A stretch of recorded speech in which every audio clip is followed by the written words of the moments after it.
इस एपिसोड के आगाज में हम देखते हैं कि जब उरहान साहब और शहजादी अस्पोर्चा को चारों तरफ से दमीरहान और शहनशाह के सिपाहियों ने घेर लिया होता है तो शहनशाह कहता, ना भागने की जगह और ना ही लेने के लिए तुम्हारे पास सांस बाकी है उरहान। चारों तरफ देखने के बाद शहजादी उरहान साहब से कहती, ये बहुत ज्यादा तादाद में है। और फिर दमीरहान भी कहता है, शहजादी अस्पोर्चा मेरा वादा है अगर तुम हथियार डालती हो तो तुम नहीं मरोगी। तो जवाबन उरहान साहब कहते, मेरा तुम दो गद्दारों के लिए वादा है, तुम्हारी मौत इस कुत्ते के अंजाम से मुख्तलिफ नहीं होगी। और पीछे हटते हैं जहां गद्दार औची की लाश पड़ी हुई होती है। शहनशाह जैसे ही औची की लाश को देखता है तो उसका रंग फीका पड़ना शुरू हो जाता है, जबकि दमीरहान भी बहुत ज्यादा परेशान हो जाता है और शहनशाह की जानब देखता है और शहनशाह के मुंह से बेसाख्ता निकलता है, औची साहब, और उसकी आंखें नम हो जाती हैं। और फिर दमीरहान गुस्से से बुलंद आवाज से कहता, तुम अपने सिपाहियों दुमरल और बालाबान की तरह जाने दोगे उरहान। और फिर शहनशाह भी कहता है, अपने भाई अलाउद्दीन की तरह तुम खून में लथपथ हो जाओगे उरहान।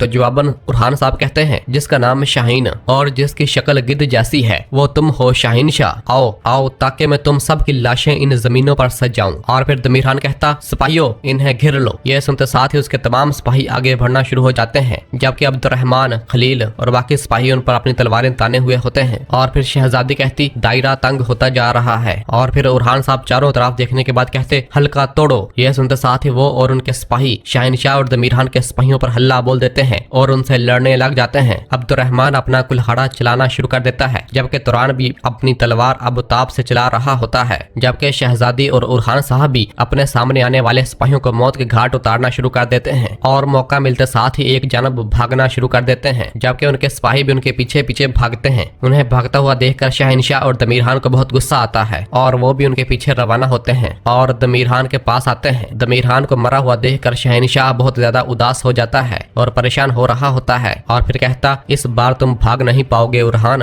और उनके पीछे रवाना होता है। जबकि इधर मुस्तफा महमद और उनके सिपाहियों से लड़ रहा होता है, जबकि शामिल भी अपनी तलवार चला रहा होता है, जबकि जरकुतै भी अपनी दोहरी तलवार चलाता ही चला जा रहा होता है और महमद के सिपाहियों को मौत के घाट उतार रहा होता है, जबकि महमद भी लड़ रहा होता है। क्योंकि महमद के सिपाहियों की तादाद बहुत ज्यादा होती है, इसलिए वो उन पर हावी दिखाई दे रहे होते हैं। और जरकुतै जब ये सारा मंजर देखता है कि उसके सिपाही एक करके मर रहे हैं तो वह कहता, सिपाहियों वापसी, हम पीछे हट रहे हैं, वापस चलो। और इस तरह जरकुतै आइकुत को लेकर पीछे की जानब रवाना होता है, जबकि उनके सिपाही भी पीछे हटना शुरू हो जाते हैं। उन्हें पीछे हटता हुआ देखकर महमद कहता, इनका सर लाने वालों को सोने में नहला दूंगा, चलो इन सबको मार डालो। जबकि जरकुतै आइकुत और बाकी सब सिपाही पीछे हट रहे होते हैं और जंगल में एक जानब भाग जाते हैं, जबकि महमद के सिपाही भी उनके पीछे भागते हैं। इस दौरान एक सिपाही भागता हुआ महमद के पास आता है और आकर बताता है, हजूर उरहान उस तरफ जा रहा है। यह सुनते साथ ही महमद अपने घोड़े पर सवार होता है और उस जानब रवाना हो जाता है, जबकि इधर उरहान साहब और शहजादी अस्पोर्चा अपने सिपाहियों के हमरा ऊपर की जानब जा रहे होते हैं और शहजादी अस्पोर्चा ऊपर पहाड़ी को देखती है जहां रास्ता बंद नजर आ रहा होता है। उसे देखते हुए कहती, खत्म उरहान साहब, हम रास्ते के इख्तिताम पर आ गए हैं। उरहान साहब कहते, हमेशा एक रास्ता होता है। और फिर वहां पड़े एक बड़े पत्थर को देखते हुए कहते, ये पत्थर हमारी ढाल होंगे, चलो। और सब आगे बढ़ते हैं, जबकि इधर शहनशाह, दमीरहान और उनके सिपाही जब उरहान साहब के पीछे लगे हुए होते हैं तो इस दौरान महमद भी अपने सिपाहियों के हमरा घोड़े पर सवार हुए वहां पहुंच जाता है और आकर कहता, तुमने उरहान को अपने हाथों से खो दिया है। दमीरहान कहता, वो परिंदा बनकर उड़ ना जाए तो हमारे हाथों नहीं बच सकता। और फिर शहनशाह कहता, बोरसा में जो बाकी रह जाने वाला हिसाब आज खत्म हो जाएगा महमद साहब, वहाँ मौजूद चट्टाने उरहान के लिए अब आखिरी पनाहगाह है इंशाल्लाह। और सब आगे बढ़ते हैं।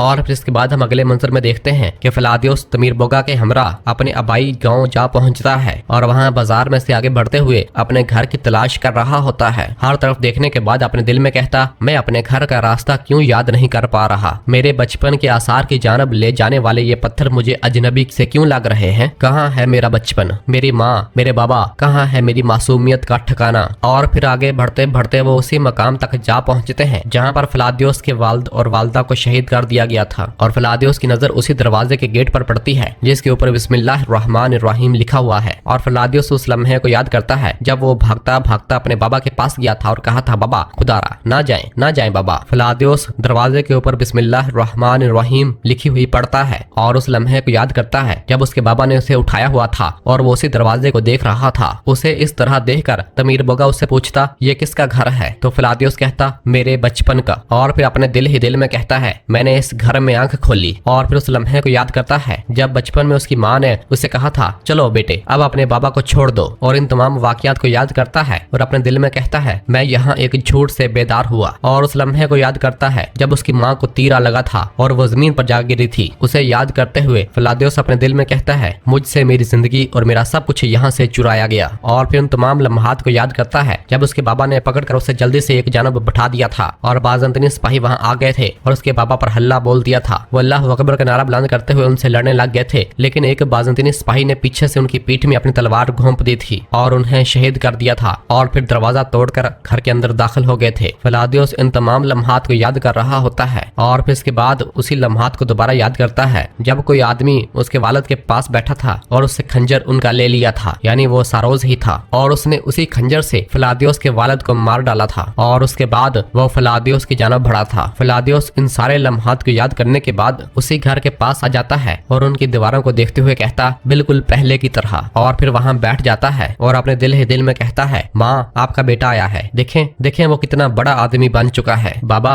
मुझे भी जंग में ले जाएं। फिलादियोस को इस तरह देखकर तमीर बोगा फिलादियोस के पास आकर बैठ जाता है और कहता है, तुम्हारा खानदान अब हम हैं भाई। इस दौरान दो आदमी वहाँ से गुजर रहे होते हैं और आपस में बातें कर रहे होते हैं कि वो सिपाहियों को जमा कर रहे हैं, अगर जंग न होती तो वो हमारे दरवाजे पर न आते। जिसे सुनने के बाद फिलादियोस और तमीर बोगा होशियार हो जाते हैं और उसी जानब जाते हैं जहाँ तमाम लोग जा रहे होते हैं। और फिर गाँव के चौराहे में दमीरहान का खास सिपाही उमर सबसे मुखातब होकर कह रहा होता है, करासी ने तुम्हें वतन दिया, तुम अब सिपाही दोगे। तो एक आदमी कहता, मेरे बहादुरों की तलवारें भाई का खून नहीं बहाएंगी उमर, बुरहान के साथ जंग में कोई फाते नहीं हो सकता। तो उमर कहता, सल्तनत की लालच में हमें कुर्बान करने वालों में से कोई भी हमारा भाई नहीं हो सकता, जबकि यगीत भी उसी के साथ होता है। फिलादियोस और तमीर बोगा भी अपना चेहरा छुपाए वहाँ लोगों में आ जाते हैं और फिर उमर कहता, सरदारान जंग शुरू करने वाले हम नहीं है, सुल्तान होने का ऐलान करने वाला शख्स उरहान है, उसने शुरू किया है, हम खत्म करेंगे। अगर हम ना लड़े तो हम जिस झंडे के नाम पर कस्में खाते हैं इसके साथ गद्दारी नहीं होगी। हाँ सरदारान, मैं आपसे पूछ रहा हूँ, क्या हम गद्दारी नहीं कर रहे होंगे? अब तुम्हारे पास जिस कदर सिपाही हैं तैयार करें, उनको तैयार करें ताकि ये आग तुम्हारे इन खूबसूरत जमीनों को न जलाए। जिसे सुनकर तमाम सरदारान खामोश हो जाते हैं, जबकि इस दौरान यगीत की नजर फिलादियोस की जाना पड़ती है और वो फिलादियोस को पहचान लेता है और उसे देखते साथ ही कहता, फिलादियोस। फिलादियोस जब देखता है कि यगीत ने उसे देख लिया है तो वो फौरन वहाँ से भाग जाता है। जिसे देखते साथ ही यगीत कहता, सिपाहियों पकड़ो उसे, पकड़ो। ये देखकर उमर पूछता, ये क्या हो रहा है यगीत साहब, वो कौन है? तो यगीत अपनी तलवार निकालते हुए कहता, ये वो है जिसका मैं इजराइल बनूंगा, और उनके पीछे भागते हैं। जबकि इधर जंगल में बुरहान साहब, शहजादी अस्पोर्चा और उनके सिपाही ऊपर पत्थरों के पीछे छुपे हुए होते हैं और शहनशाह का इंतजार कर रहे होते हैं। इस दौरान शहनशाह और उनके सिपाही भी भागते भागते वहाँ पहुँच जाते हैं। शहनशाह बुलंद आवाज से कहता, तुम बेकार में छुप रहे हो उरहान, उरहान छुपना बंद करो, अब खत्म हो गया है। और फिर उरहान साहब और शहजादी अस्पोर्चा भी पत्थरों के पीछे से बाहर आ जाते हैं और उरहान साहब कहते, कब शुरू होता है और कब खत्म सिर्फ मैं फैसला करता हूँ शहनशाह। यह सुनकर शहनशाह जैसे ही आगे बढ़ता है तो खलील और बाकी सिपाही उन पर तीरों की बरसात करना शुरू कर देते हैं। ये देखते साथ ही सब लोग जमीन पर लेट जाते हैं और अपना दिफा करते हैं। दोनों तरफ के सिपाही एक दूसरे पर अपने तीर चला रहे होते हैं।